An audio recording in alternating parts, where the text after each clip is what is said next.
Welcome to the Armstrong Theater. My name is Chris Wolf. I'm the Executive Director of the Torrance Cultural Arts Foundation. You're in for a very special treat. And we'd also like to acknowledge that the Armstrong Theater is located on the traditional and ancestral territory of the Tongva people in the Swanga Valley. We ask you to join in acknowledging the Tongva community, their elders, both past and present, as well as future generations. The Torrance Cultural Arts Foundation is just celebrating its 25th year, and we can't think of a better way to do it than to bring KPCC's Unheard LA. But we also have a lot of other great things in store for you. If you're not familiar with all of our programming, please check out our season brochure in the lobby as you exit the theater, or join us on Facebook, social media, whatever you do, check us out. We're probably there. We have a lot of great shows lined up for you. You guys ready for a great time? Well, please welcome KPCC's John Cohen and Ashley Alvarado. On behalf of KPCC and LAist, welcome to the Armstrong Theater for Unheard LA live in Torrance. My name's John Cohen. I oversee live programming and events for KPCC and LAist. And I'm Ashley Alvarado. I'm the Director of Community Engagement, and thank you so much for joining us for Unheard LA. So we're really big into polls and surveys because we're in public radio and we take that very seriously. I also want to kind of keep you guys warmed up, keep the activity going. So by a round of applause, can I hear how many of you are KPCC listeners or LAist readers by a round of applause? Wow. Thank you so very much for listening and reading. And then I like to throw a lot of trick questions here and make it progressively more difficult. How many of you are members of KPCC and LAist? Excellent. I kind of feel like by my count, everybody who applauded as a listener or a reader was also a member. So we have 100% membership in the room, which is great, which means I don't have to tell you to call 866-888-5722 or click and join kpcc.org. Makes my job a lot easier. How many of you are Toka subscribers? How many of you see stuff with Toka, come to the Armstrong Theater? Excellent. Well, thank you. We're really, really honored to be presented as part of the Toka season. Frequently Unheard, we travel to different venues and communities around greater Los Angeles, and it's entirely up to us to find those places and connect with those communities. And I just really want to commend and extend our gratitude to the Torrance Cultural Arts Foundation and Chris Wolf for having us here, for having us as a guest as part of your season. So thank you very much. Please give it up for Chris and Toka. Amazing. For those of you who are attending an Unheard LA for the first time, I just wanted to share that this is how we're exploring Los Angeles, Southern California, one story at a time. It's with real people amplified. So what that means is there's a lot of people that are experienced, practiced, professional storytellers.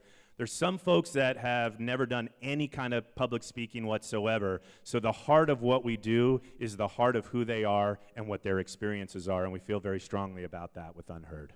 And none of that would have been possible without the generous support of California Wellness Foundation, which has supported us from day one. We are on social media. You can find us on Twitter, Instagram, Facebook, what have you, at KPCC in person, and tonight we're using the hashtag UnheardLA.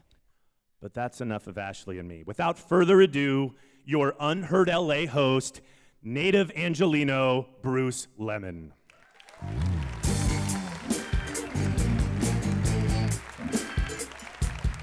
What's good, LA? Welcome, welcome, welcome. Welcome to the penultimate Unheard LA of Season 3.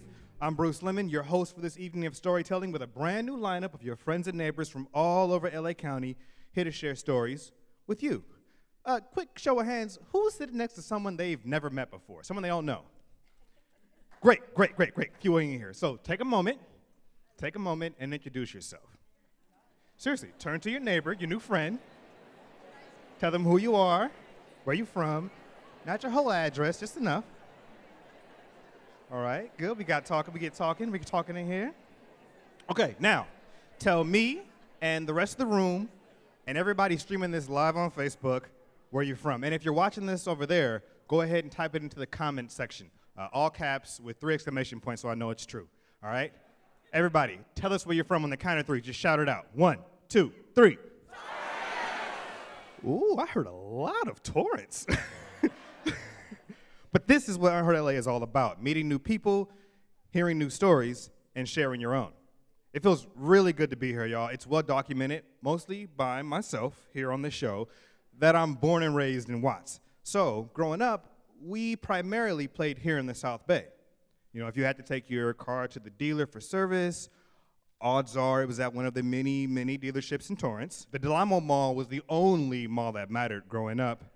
And I just discovered the recliner seats at the local AMC. I'm moving in, y'all. Really, the South Bay feels like an extension of home, the place where I find my community. Speaking of community, our Unheard LA community has now grown to include a series of shows from our alumni, and we have our very first ever Unheard LA storytellers, Eddie and Stephanie, better known as Steady, to thank for introducing us to our first storyteller. If y'all ready to get this thing started. Y'all ready for Unheard LA? Well, all right. As we move through the world and we pick up new friends, new habits, and new experiences, we also leave behind pieces of ourselves, like breadcrumbs. Here to share his trail, please welcome Joe Limer.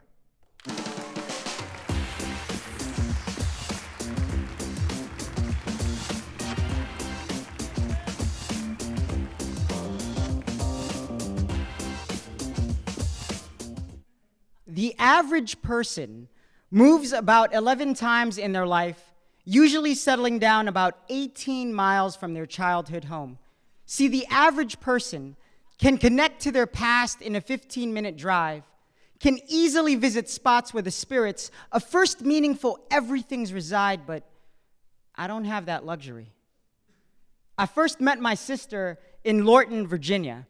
My parents split up in Las Vegas, Nevada. First girlfriend, Makakilo, Hawaii. First kiss, Cumberland, Maryland. My first fight was in Clarksburg, West Virginia. This was all in a 2-year span.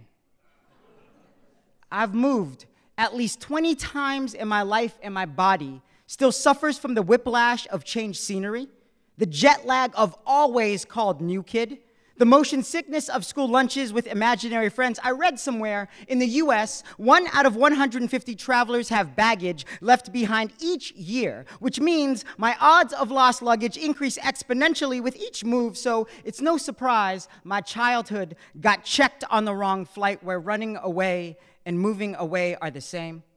Both actions never involve goodbye, so there was no point in learning hello, preferring to be that kid in the classroom photo that no one remembers, the boy who looked like empty space and smelled like unopened plastic. Sometimes I blame my family.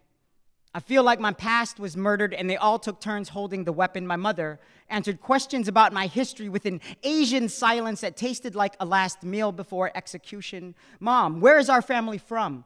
Where did you grow up? Why are we moving around so much? I hated asking questions because it felt like a guilty verdict. Like I was deporting my mother back to a place with no escape. So when you ask me where I'm from, when you ask me where I grew up, the question becomes a blunt object. A reply spills from my mouth like the first words after a concussion, but how do I say I can pack up my entire life in an hour if I need to? How do I say I am just as comfortable in a U-Haul than I am in my own room? How do I say my bed is a clutter of hotel towels and I sleep just fine? You know, I read somewhere that people deal with amnesia by telling themselves a story to fill in the blanks. So I tell myself we move around so much because staying in the same place for too long starts to get monotonous.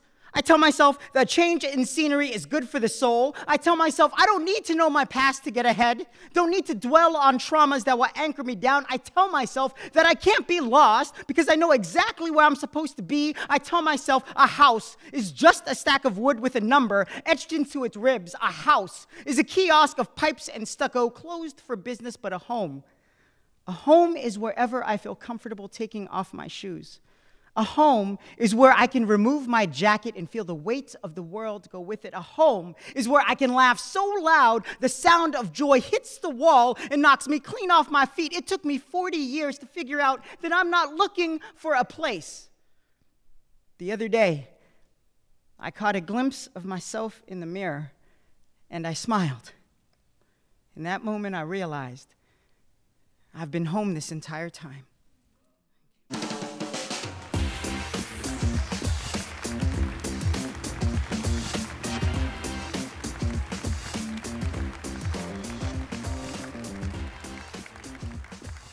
Some of us are driven by competition. The desire to win at all costs can drag you in over your head or propel you to heights unknown. Here to share how she was swept away, please welcome Kate Martin.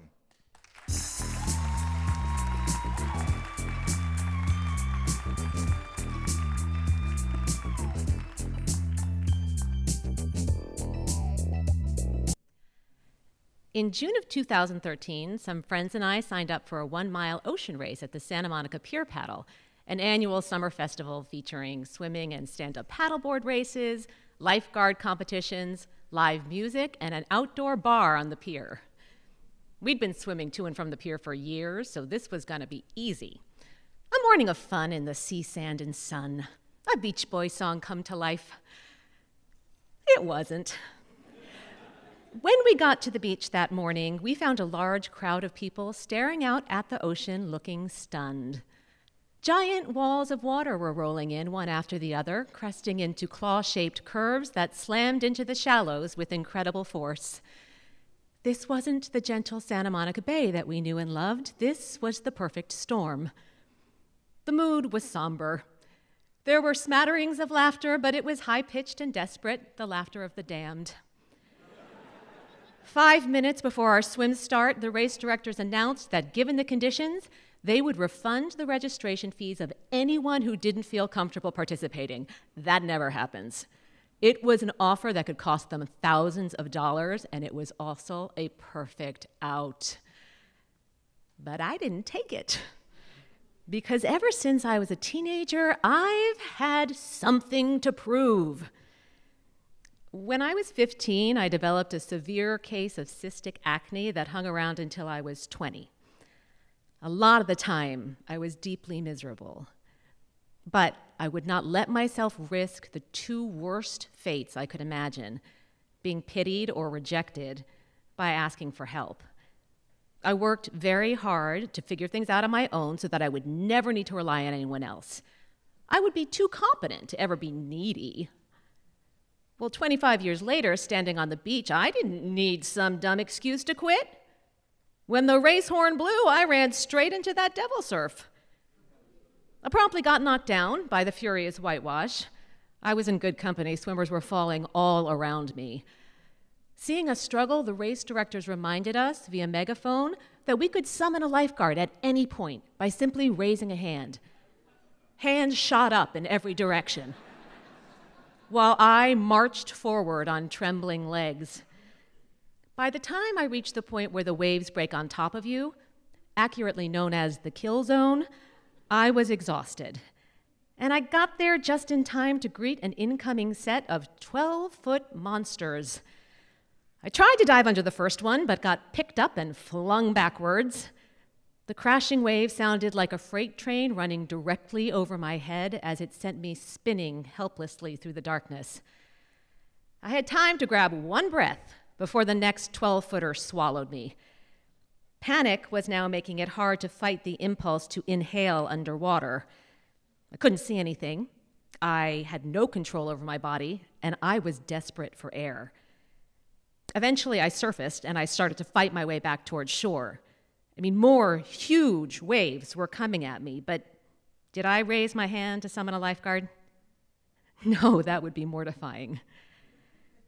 Thankfully, after the next wave spat me out, a lifeguard spotted me, hand or no hand. He offered me his rescue buoy, and I took it, saying something offhanded like, "Oh, sure, certainly couldn't hurt."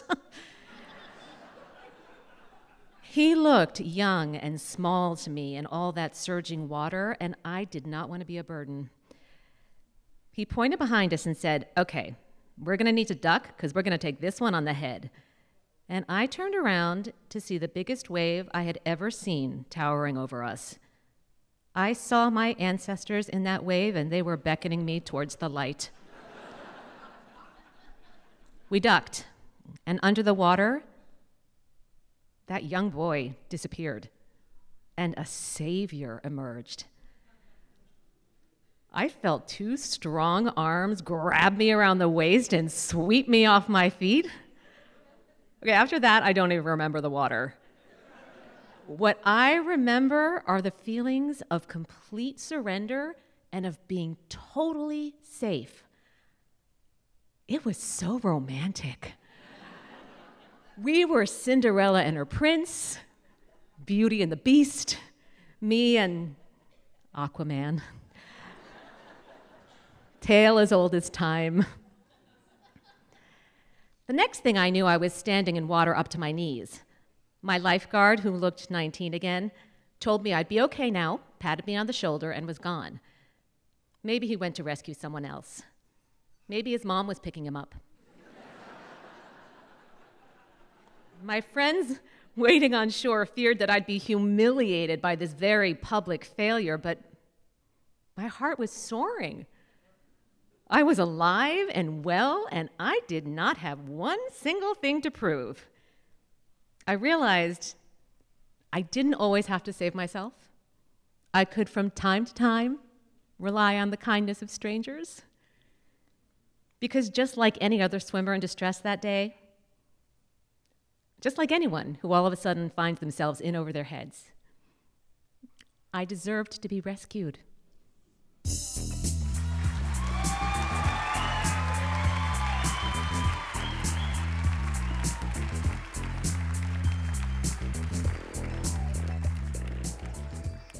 There's no shortage of tales about the highs and lows of the entertainment industry, but our next storyteller has a few more twists to share with you. Please welcome to the stage, Carlos Kotkin.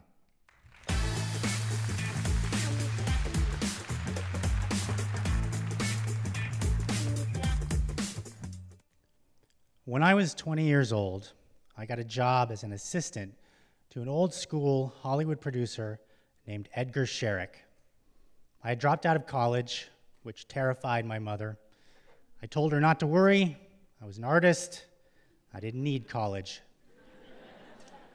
If anyone ever expressed concern, I'd inform them I was valedictorian of my high school. So at age 20, I went to work for Edgar Sherrick, producer of such classics as the original Stepford Wives, Heartbreak Kid, and Sleuth. Edgar Sherrick often bragged Sleuth was the only film in the history of cinema whose entire cast was nominated for an Academy Award. Michael Caine and Laurence Olivier are the only two people who appear in Sleuth. As Edgar Sherrick's assistant, my main responsibility was to drive him around town in his huge whale of a BMW. I owned a tiny Toyota Tercel at the time, so this was exciting. My first day at work, Edgar told me if I was going to be his driver, I couldn't dress like I was still in middle school. He was so adamant about the dress code, he took me to Macy's and bought me 5 suits, my first suits. It was like he was Richard Gere and I was Julia Roberts. Trying on a bunch of different outfits. It was kind of like that, but not at all. My fancy new shoes gave me a lot of trouble. I tried on a pair of loafers that made me slip and slide all over the place. In those shoes, I was a puppy on a hardwood floor. We eventually decided on the perfect suits and shoes. I've never looked better than when I was Edgar Sherrick's chauffeur. Edgar had a project at 20th Century Fox, a film script he was developing. I would drive him to the studio. Once we got there, Edgar would take me into the script meetings. He would tell me beforehand, if you have anything to contribute, speak up, don't be afraid. That was his mantra, don't be afraid. Edgar would introduce me in these meetings as his associate, not his assistant, not his driver, his associate. And I would speak up in the script meetings. I'd say things like, when she has the dream, I think she should dream about an eagle. Things like that. After a couple of years of working for Edgar Sherrick, I was ready to move on. With Edgar's blessing, I wrote to the executive at 20th Century Fox I knew through the script meetings and let him know I was looking for something else. The executive brought me in for an interview. I didn't know for what. I figured maybe he needed another assistant. Our job interview was the most general interview I've ever had. He wanted to know what kind of movies I liked, what books I had read, who were my favorite filmmakers. We were basically speed dating. At the end of the interview, he said, "All right, you're well within the ballpark of what we're looking for in a studio executive. I'm going to meet with the president of the studio in about an hour and tell him he should sit down with you." My immediate thought was, oh my God, that's what I'm being interviewed for, to be a studio executive? That's what I thought. What I said was, okay, that sounds cool. I'll meet with the president. I realized the executive saw me in a completely different light. To him, I wasn't Edgar Sherrick's assistant. I certainly wasn't his driver. I was Edgar Sherrick's associate in the expensive suits who spoke up at script meetings. A week later, I was sitting in the office of the president of 20th Century Fox. His office was just as you would imagine. It was huge. The president had a booming voice. He would yell things like, "Get Tom Cruise on the phone." He finally sat down with me, holding my resume. At the bottom of the resume, under education, I had put University of Southern California. I didn't put any dates. The president focused on this. Right away, he said, "USC. What kind of degree does a person get when a person graduates from USC?" I hesitantly responded, "Well, when a person graduates from USC, person gets a bachelor's degree." He sat up straighter and immediately questioned me. "Are you saying that you dropped out of college?" I answered, "Yes, but I was valedictorian in my high school. I can do this job." We got into a debate about the importance of having a degree. It became so animated, at one point, I told the president of 20th Century Fox, "You kind of sound like my mother." The president hired me. I went from driver to studio executive. I was given my own office. I was even assigned an assistant, a British man who made me very uncomfortable. I tried not to ask him for anything ever. I was going to movie premieres all the time. Agents and producers were taking me out for lunch and drinks. I'd arrive at whatever bar or restaurant in my tiny Toyota Tercel. A lot of times when the agents saw me pull up, they would tilt their head the way dogs do when they hear a strange noise.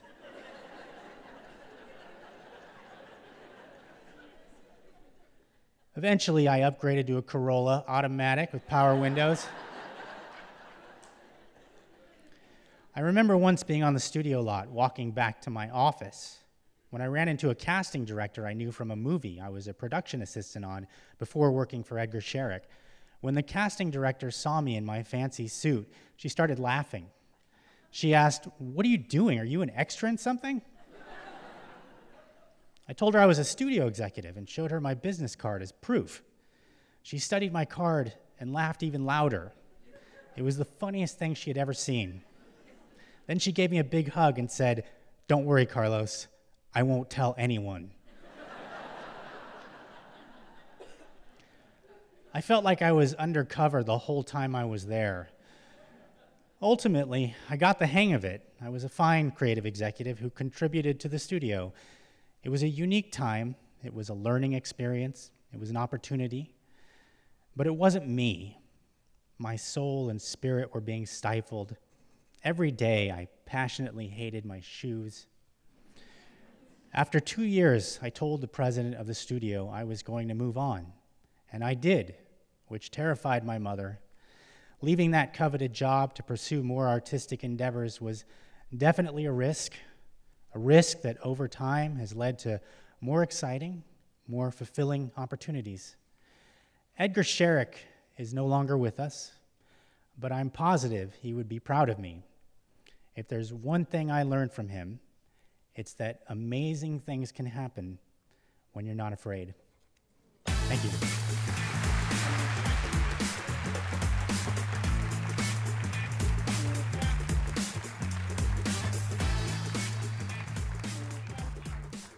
I've never set foot in this building until today, but the drive over here brought back so many memories. Everything I saw, from the Mulligan Family Fun Center, where I perfected my mini golf swing, or the mall parking lot, where I never learned how to drive stick shift. It's all here. There's plenty to do in Torrance and much more to learn. Here to fill us in, please welcome an old Unheard LA friend, Jonathan Rios.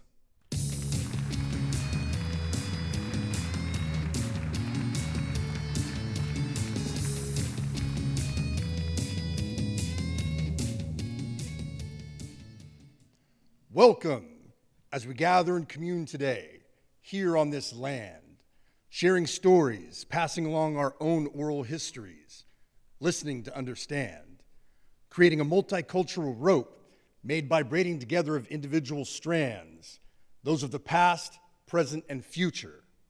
Follow me as I take your hand. For thousands of years, the area of Torrance now sits was part of the Tongva Native American homeland. The Tongva people were largely hunters and gatherers. Spanish colonization of the Americas introduced new culture. In 1784, the Spanish land granted the upper Las Californias province of New Spain. It was issued to expeditionary soldier Juan José Dominguez by King Carlos III of the Spanish Empire. In 1846, Governor Pío Pico granted Rancho de los Palos Verdes to José Loreto and Juan Capistrano Sepúlveda in the Alta California territory of independent Mexico. Familiar names like Pico, Sepúlveda, Dominguez, Rancho Palos Verdes all have memories echoed by many of us from today from our lips. The Mexican-American War ended in 1848. Shortly thereafter, with statehood, California became part of the United States of America in 1850. By the early 1900s, an industrial real estate developer from Pasadena by the name of Jared Sidney Torrance and other investors saw the value of creating a mixed industrial residential community south of Los Angeles, closer to the ports. A live-work space on a city scale. At the time, the land was largely unpopulated. For just $1 million, he purchased 3,522 acres of what was the Dominguez Rancho. Mr. Torrance was about to make his vision of the modern industrial city a reality. He hired the landscape architects Olmsted and Olmsted to lay out the city. Some early civic and residential buildings were designed by the renowned and innovative Southern California architect Irving Gill in his distinctive combining of mission revival and early modernist architecture. There was debate over the name of the city. The board of the ranch argued over a name, and despite Jared Sidney Torrance's objection, the board voted on the name, Torrance. Here's a direct quote from the newspaper, the Torrance Herald, in 1930, which is currently still hanging at the Chamber of Commerce. Through public type of community consciousness, which deals with material and spiritual enhancements of the city, Torrance today stands out in our county of Los Angeles as a white spot reflecting a community harmony, which is characterized as an asset that capital value cannot buy. Even then, their focus was to make Torrance a city of balance, to offer its population an ability to stay upright and steady, both socially and economically.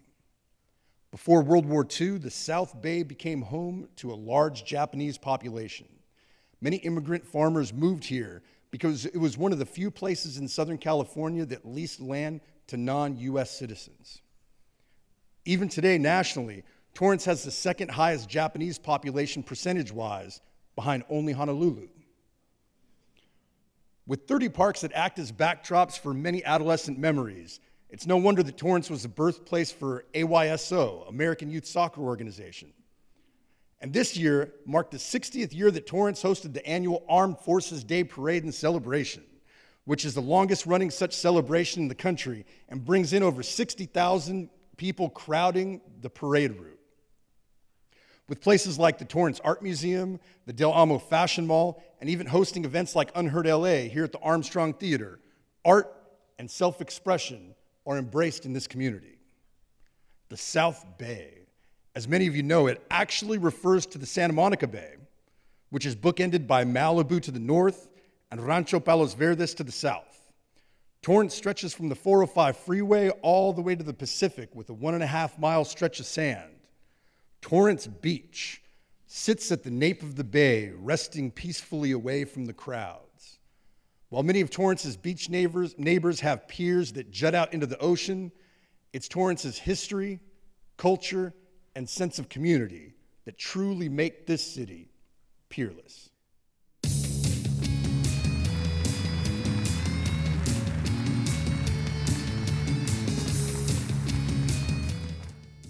Despite our best efforts, there are some moments we can never really be ready for.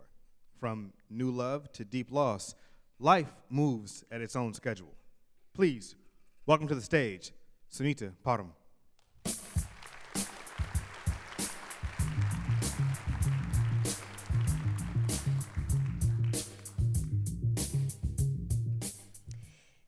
I'm a planner.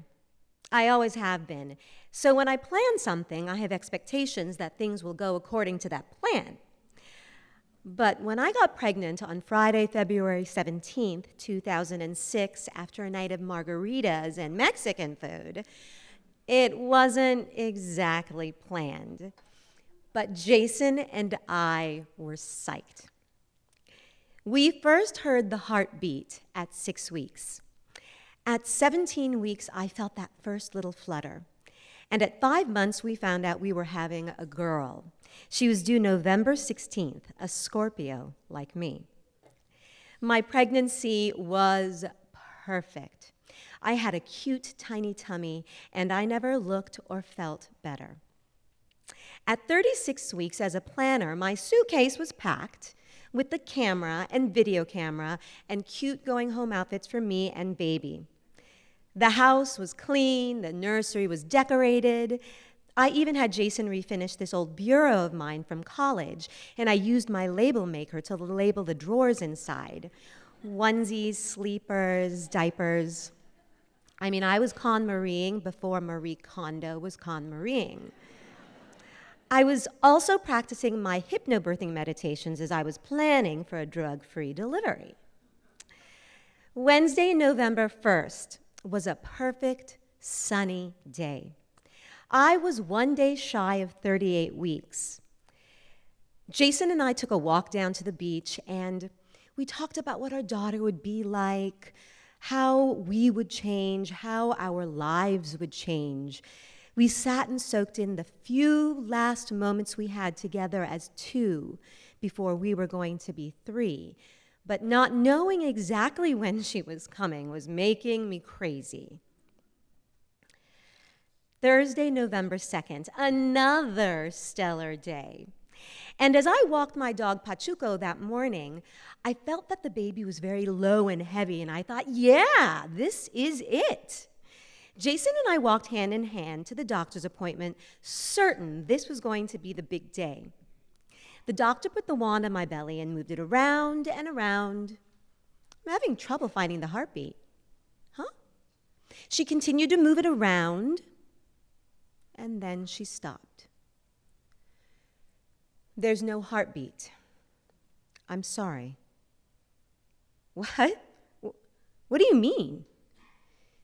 You'll have to go to the hospital to confirm it, but I believe she's gone. And she walked out of the room. Silence.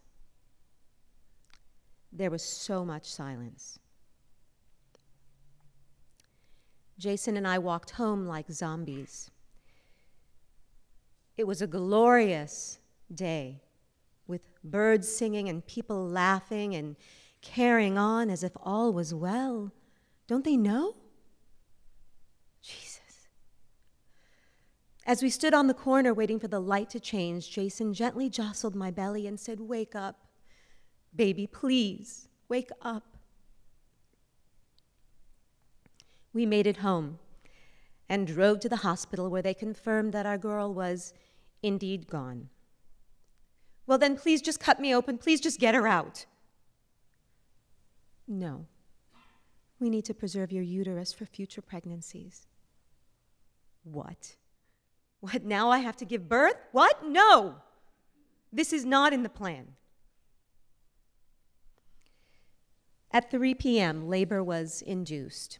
And while we waited, Jason and I laughed and cried and hoped against all odds that this was a big mistake. We told dark jokes that only we could because this was our tragedy. We called friends and family. My mother screamed. I wish I could have screamed. 22 hours later, at 1:17 p.m., on Friday, November 3rd, 2006, a quiet, still woman gave birth to a quiet, still baby. Soraya Carolina. She was absolutely perfect, beautiful. 10 fingers, 10 toes, a beautiful mouth, a nose that looked like a mini version of mine, and a head of dark curly hair, just like Jason's. I held her, rocking back and forth. I'm sorry. I'm so sorry. Mama's so sorry, baby. The first time I wrote my daughter's name was on her death certificate. My hand shook. Soraya Carolina Olazábal. So at that time in California, you had to provide a death certificate for burial or cremation, but no birth certificate or acknowledgement of the birth was given. How could that be? I was in labor for 22 hours. Well, I helped change that law with the Missing Angels Bill. An autopsy was performed, and still no answers were found. Soraya just died. With all of my preparation, nothing could have prepared me for that. I lost myself for years. I lost the ability to laugh or even smile without a heart heavy with grief. But with the help of my wonderful therapist, my friends and family, new friends that I met in the lost support group, and with the gift of the passage of time, I eventually found myself again. A new version of me, my new normal. Another part of what helped me heal was the birth of my second daughter, Lalita Esperanza. Everything went according to plan. She was the light in my darkness. But you never forget. E.E. Cummings says it so perfectly. I carry your heart with me. I carry it in my heart.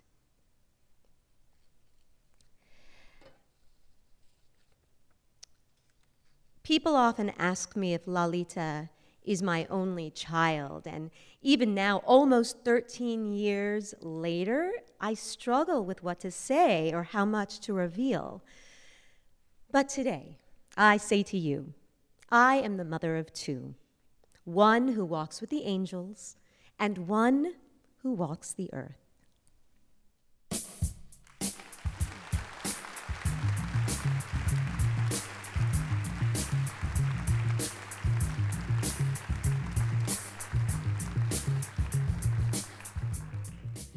LA has a way of holding on to people.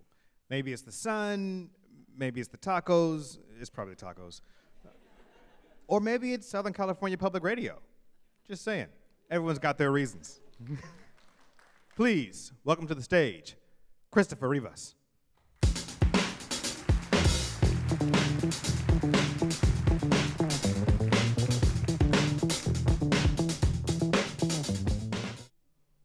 I have tried to leave this city with every fiber of my being. For years, I told people I didn't even live here. For real, I told them I was bi-coastal, which was a lie, not even close. I couldn't afford it. And I never used the word home. LA was where I stayed. For some reason, I judged LA almost immediately. Come on, it's not hard to do. But it wasn't really grounded in anything. Mainly, it was my fear to actually give it a shot. A young brown boy artist with a lot of feelings and big dreams in a big city who was terrified to actually try. Which is why right after graduating college, I had to leave. So I packed up a single carry-on bag in my car, and I decided to sell everything I owned for $1 on Craigslist.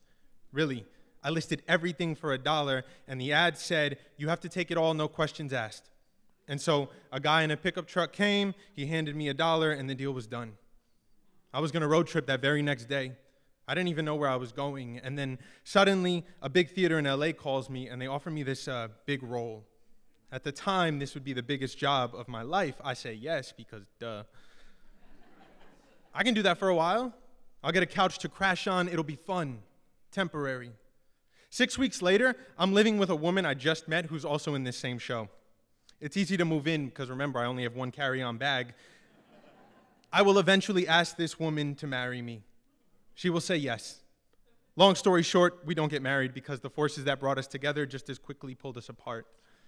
Now I'm devastated. I have to leave LA again, and so I sleep in a friend's garage for a while, temporarily, but like literally a garage with an air mattress, nothing else, to buy time, to get my affairs in order. I don't want to get too comfortable.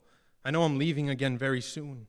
And as I run through the motions of temporary, I find myself booking my first TV job. And instead of being grateful, I harp on this temporary status, except I buy a sofa bed for the garage, because I might as well sleep better.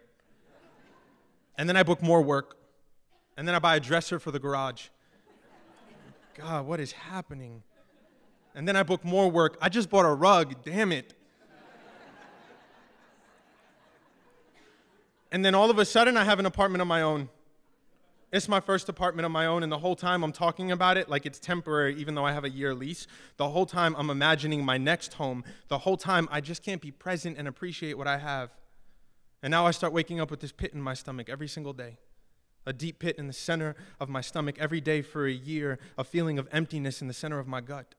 So I start seeing a therapist and a magician and a guru and a wise woman and a tarot card reader and a hypnotist and a Reikiist and a shaman. Y'all, I look for my spirit animal. Come on, it's LA. Anything. I spend so much money at the House of Intuition, you know, where the receipt reads, "Your intuition led you here," which feels like a major backhanded compliment. Like, your intuition and confusion led you here to seek answers and give us money. Anyway, I light every candle I can find, and I look for every sign, and once again, I blame LA. I say I gotta go because it's this place, it can't be me.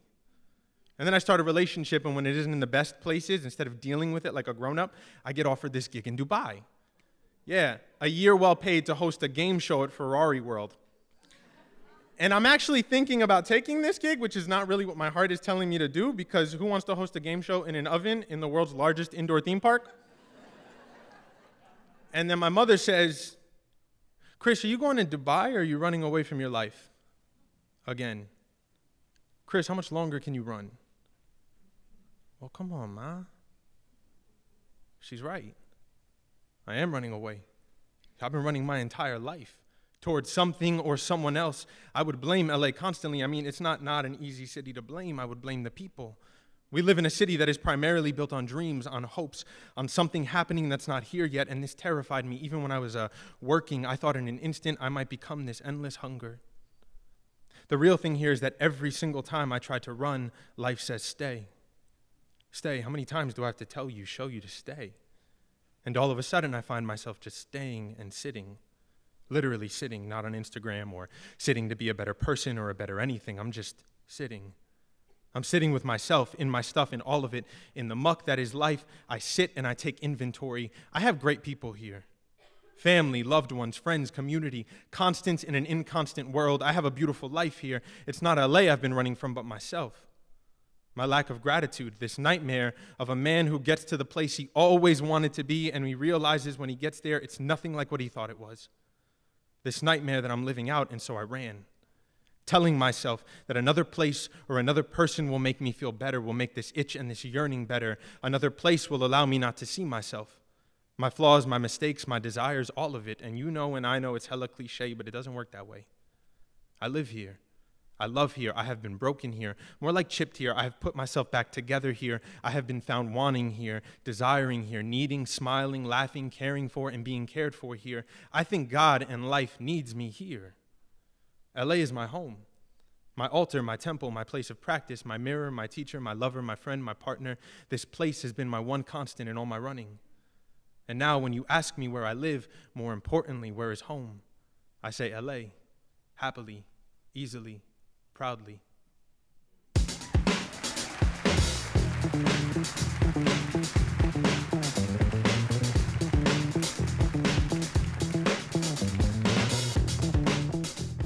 Living in SoCal, you can hike a mountain, catch a wave, or venture out to the desert all in the same day, if you can figure out the traffic somehow. Our next storyteller makes it a point to do so and always brings back images to share. Please welcome Josh Patterson.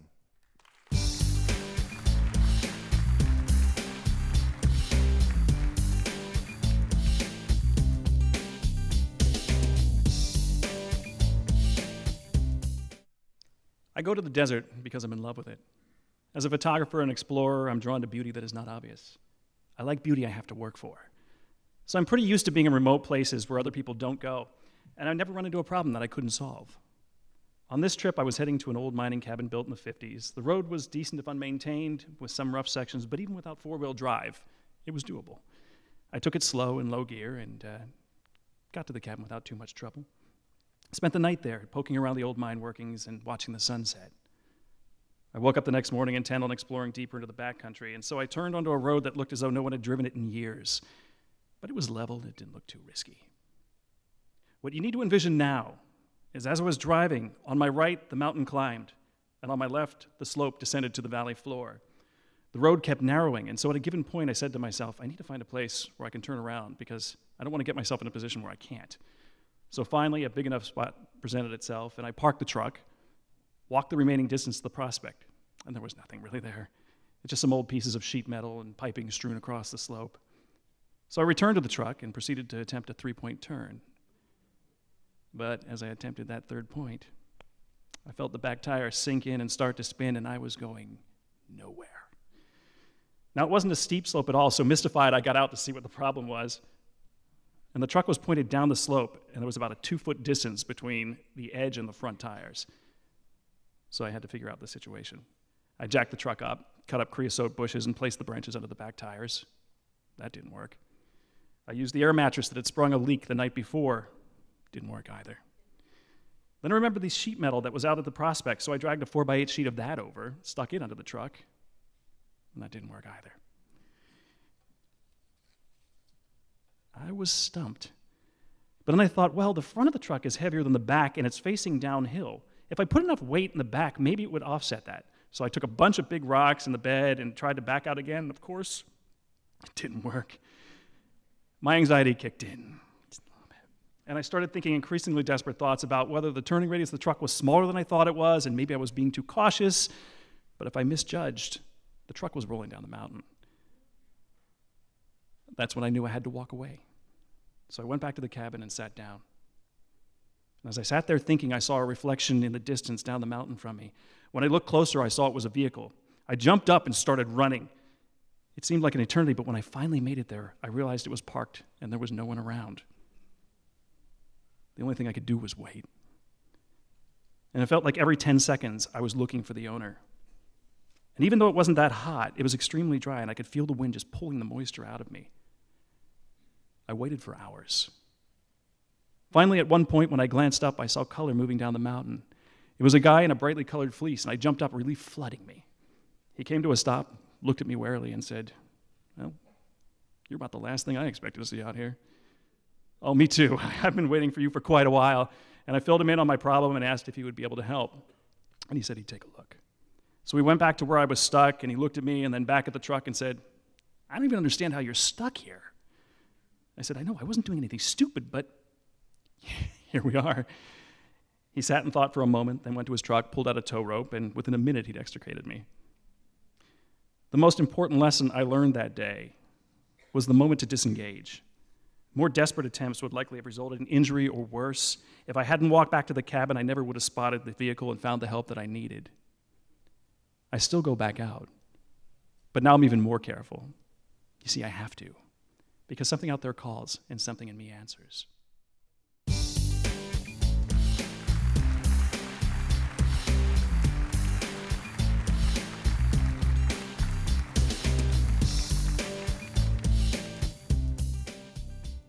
My friends' kids don't know this yet, but I'm the cool uncle. It's true. Proof that the family we choose is just as important as the one we're born into. Here to tell us about her family, please welcome Rachel Lincoln Sarnoff.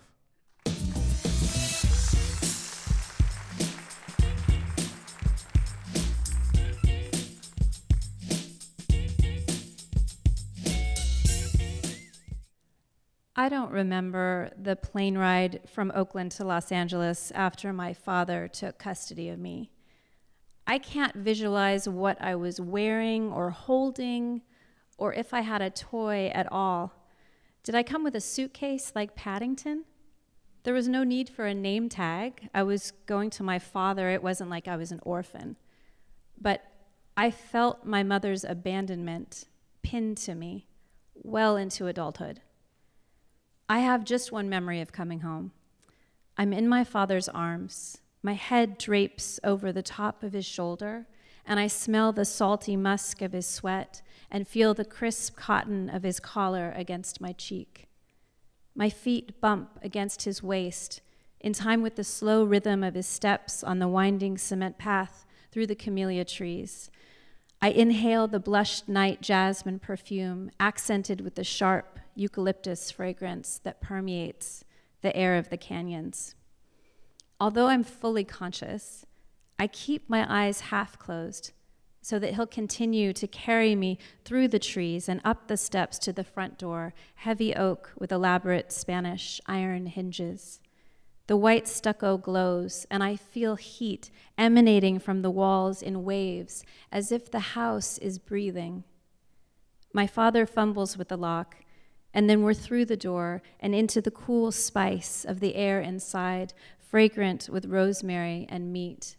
He shifts me to his left shoulder and grips the black metal banister with his hand, the silver on his turquoise ring catching the light. Upstairs, the first bedroom was occupied by Steve, a tall poet with thinning blonde hair, and at the end of the hall was Ralph, with a black halo of curls and a mole on his cheek like Robert De Niro. Steve, Ralph, and my father were assistant professors vying for tenure in the English department at UCLA. They had leased the house in the spring of 1972 after a bidding war with the Doors. In the end, our landlord found Jim Morrison suspicious. Soon they let my father move me in, and I was still in diapers. My father might have leased a flat in Hollywood or a tiny apartment off Ventura where rent could be paid on an assistant professor's salary. He could have hired a babysitter, some student who needed time to study and a recommendation. In a few years, he could have given me a key on a string. But in this house, the back door was never locked.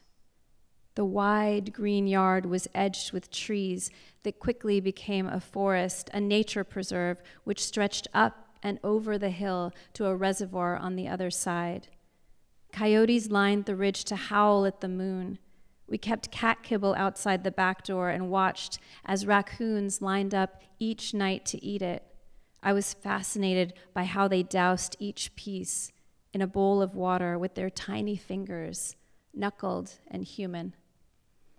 I spent hours climbing branches, making fairy houses with leaves and acorn husks, burying my face in the warm belly of Mercutio, our half-feral cat. He could stare down any predator, even the red fox that crept out of the underbrush to steal fat purple plums from the tree each spring.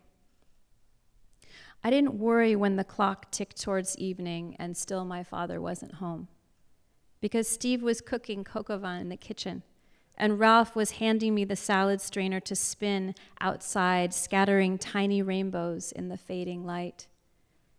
Yes, they were my babysitters. But more than that, they were family. And so, of course, it couldn't last. I remember the parties. Music pulsating, Never Can Say Goodbye, Lady Marmalade, and the pungent smell of the skunkweed that my father grew in the backyard.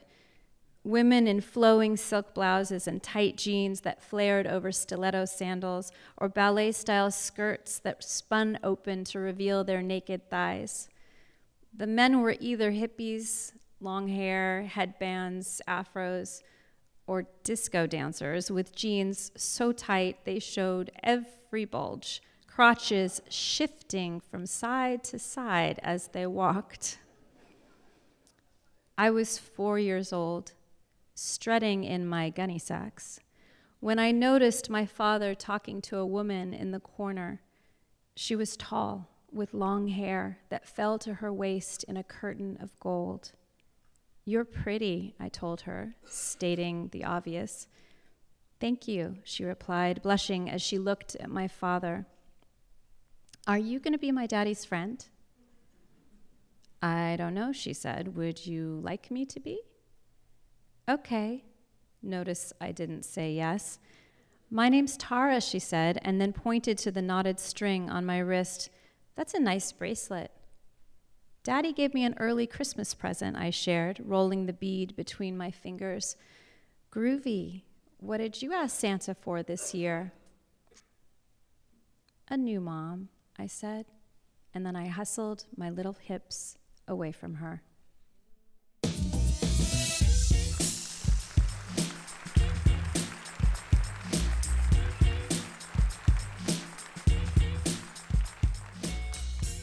California is currently the most populated state in the country, largely because people move here from all over the world in search of home. Home just far enough away to avoid pop-ins from close family. Here to share how she got here, please welcome Christine Gentry.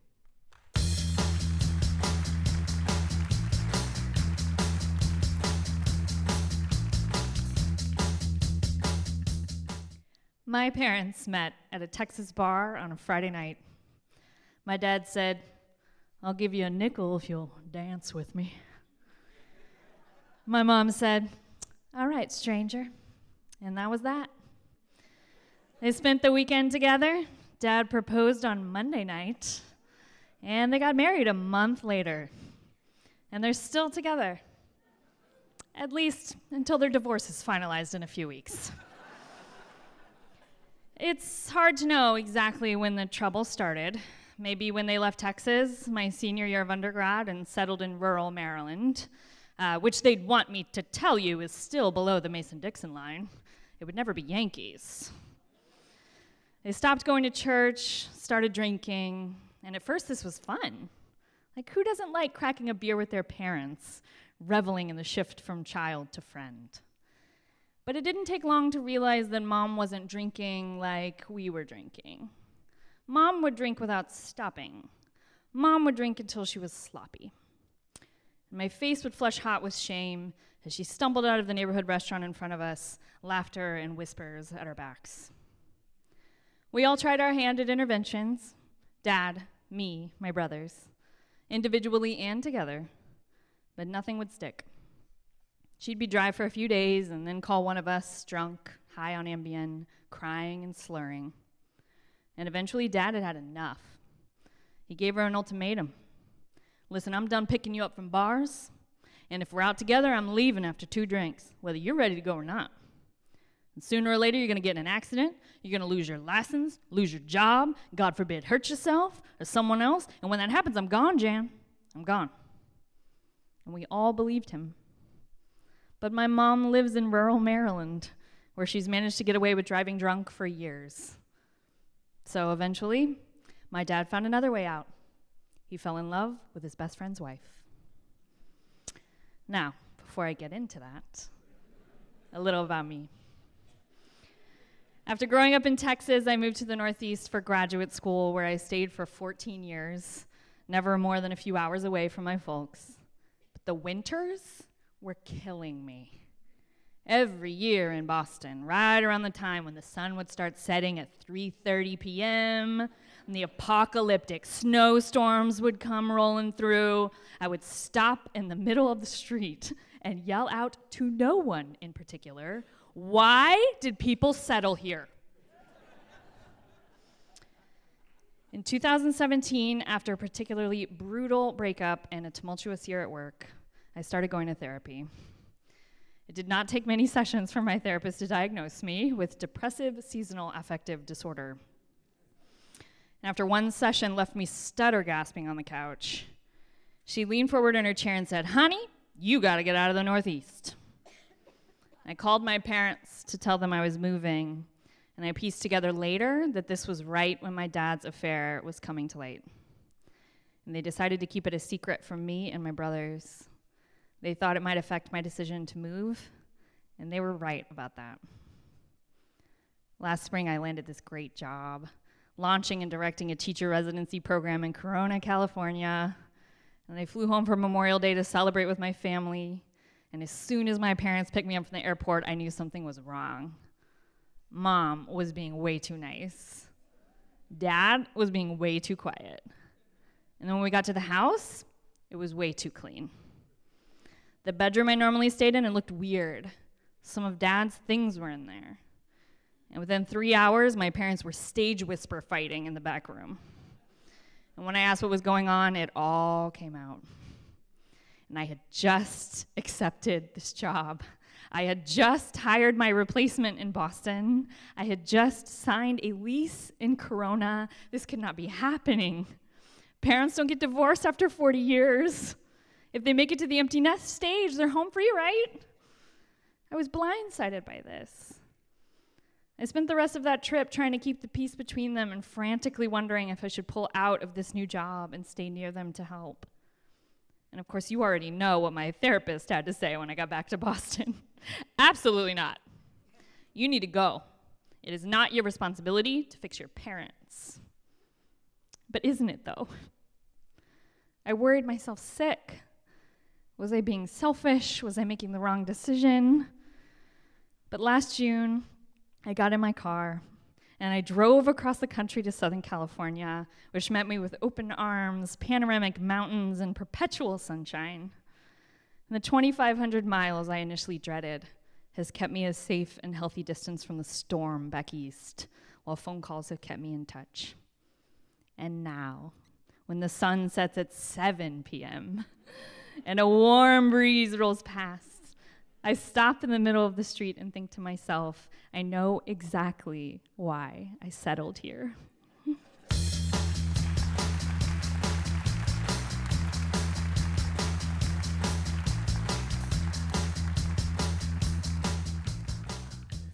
Young people throughout history have been outspoken in the face of injustice, and most visibly today, lead the charge toward the world they believe in. That change begins with lessons at home. Please welcome to the stage, Maddie Strutsky.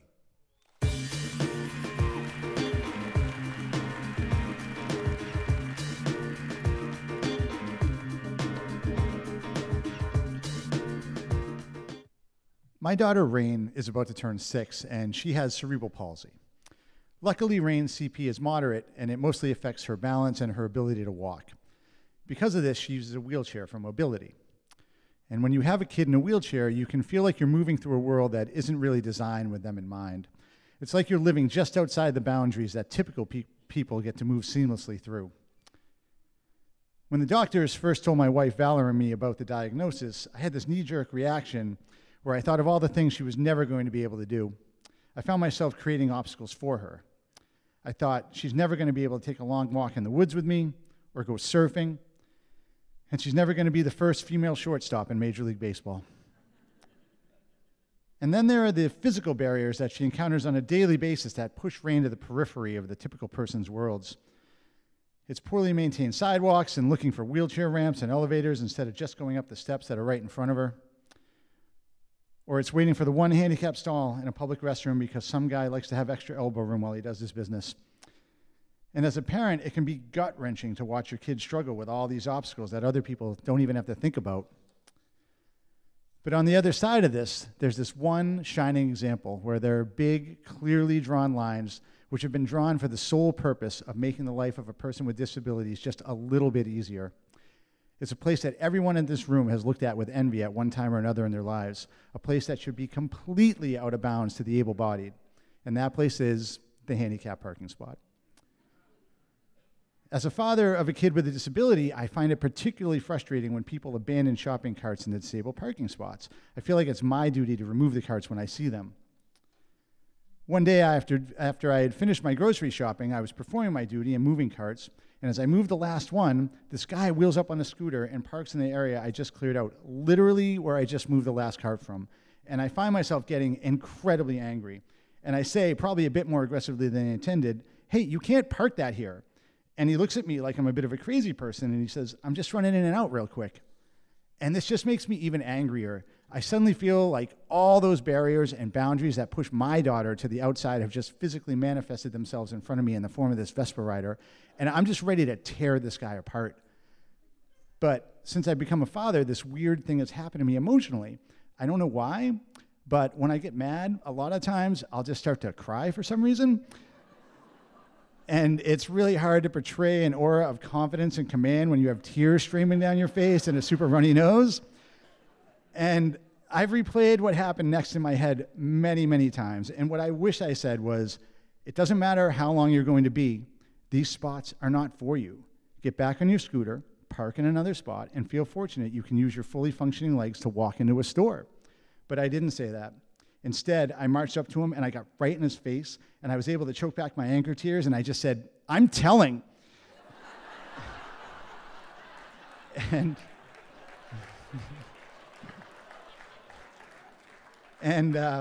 he looked at me surprised, and he said, "You're telling?" And I said, "Yeah, that's right, I'm telling."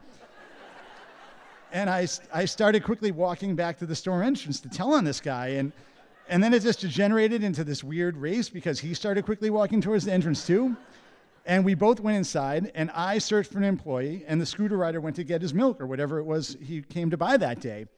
And I flagged down an assistant manager that I recognized, and he knew I had a daughter that used a wheelchair, and he saw the look on my face, and he could tell that something was up, and he said, "Are you okay? What happened?" And I just told on this guy so hard. And I said, "This guy on a scooter just parked in a disabled spot, and he's not supposed to do that." And I told him he can't park there, and he still won't move, and now he's in here buying milk or something. And the manager looked every bit as outraged as I did, and he said, "Wait, what? Don't worry. I'm going to take care of this right now." And he marched over to the public address system and basically publicly shamed this guy by announcing...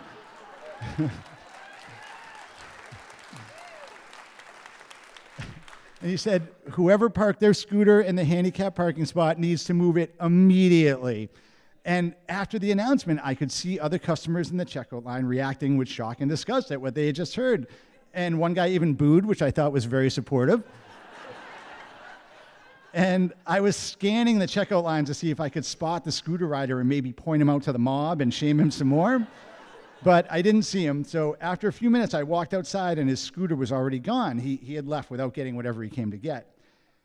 And I left the store feeling vindicated and kind of invigorated. All these strangers felt like this guy's behavior was as inappropriate as I did, and they wanted to help, and that made me feel hopeful. And it made me think of all the times Rain and I are out and about dealing with those obstacles I was talking about earlier. And I thought about all the people who offer to open doors or move things out of the way for us, or even just give Rain a thumbs up or a smile as she's cruising around. And it made me feel like the world is full of people who are good and just want to help each other. And as a father, I know it's my job to protect my daughter, but I also need to teach her to stand up to people who are acting unjustly and to ask for help when she needs it. And that doesn't apply just because she happens to have a disability. Like everyone, Rain's going to face some obstacles in her life, and we just need to figure out ways to work around them. So yeah, I don't know if she'll ever be able to take a long walk in the woods, but she's already learning to ride a horse, so eventually we can hit the trails and enjoy the woods that way. And we've already found groups that do adaptive surfing, and she loves being in the water, and she loves catching waves. And yeah, maybe she'll never be able to play shortstop in the big leagues, but I'm reasonably sure most of your kids won't be able to do that either. But when my kid goes to catch a game at Dodger Stadium, she's going to have a great parking spot.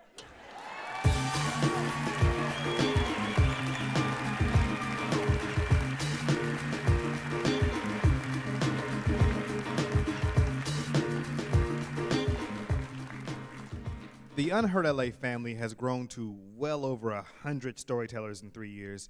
But none of this would be possible without the first few folks who were generous enough to share pieces of their lives in our then brand new project. Here to take us home from our very first episode of Unheard LA, please welcome Aiden K.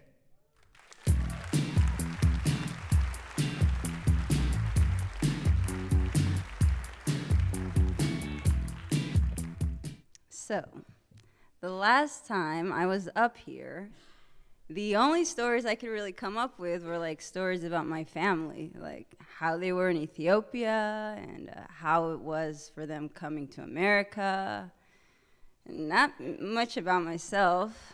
And then I had, you know, like a rude awakening that my life was pretty boring. So I did what any normal, boring person would do and decided, you know what, I'll just go record a studio album, naturally, with my life savings. And an album, you know, honestly, the reason I recorded was because I promised publicly at that first show that I would do so. So thanks a lot. No, seriously, thanks, because it kind of like gave me a life and, you know, helped me live it or sing it. You know, baby steps. So.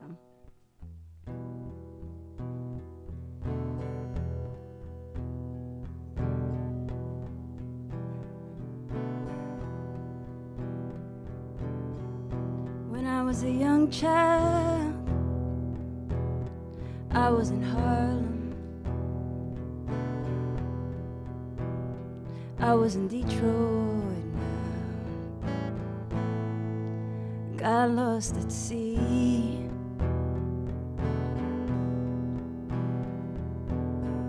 When I was a young child, Soweto was tough. Mons was tough.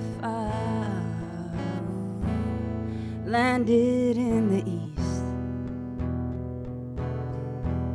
Said, where you going? Said, where you young? Said, where you going? Said, where you been? Oh, my young child, oh.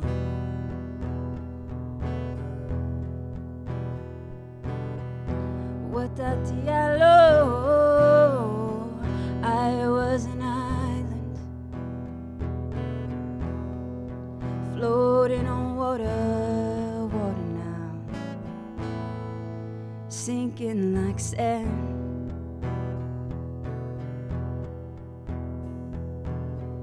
When I'll be an old man, I'll get to that promised land. Put some milk in my honey, what's that in my tea?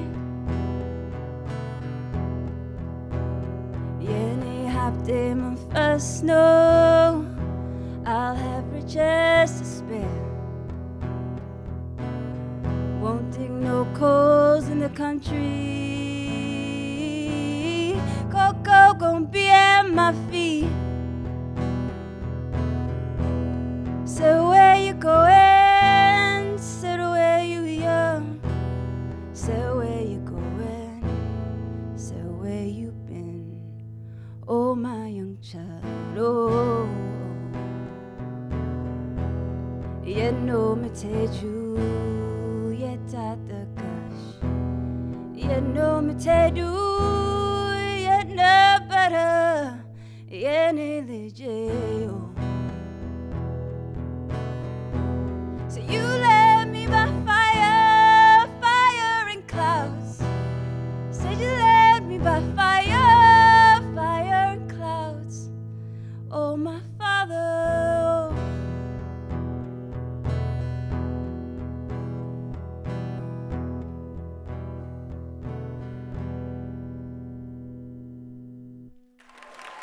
I said, did you have a good time?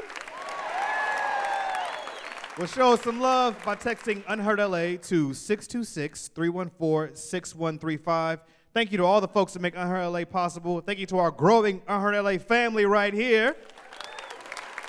Thank you to Toka and the folks here at the Armstrong Theater and the California Wellness Foundation for their amazing support of this project from the very beginning. A very, very special thank you to all of our KPCC and LAS members, which according to John's count earlier is everybody in the house. Everybody has a story. What's yours? Share it with us at kpcc.org/unheardla. And while you're there, make sure to sign up for our newsletter so you know all about our next events, including our season finale this November in Northridge on November 16th. Once again, thank you for coming. And before you leave, make sure you grab one of these printed programs on your way out and stick around for the mixer, which starts right now, where I encourage you to introduce yourself, meet someone new, and tell them where you're from.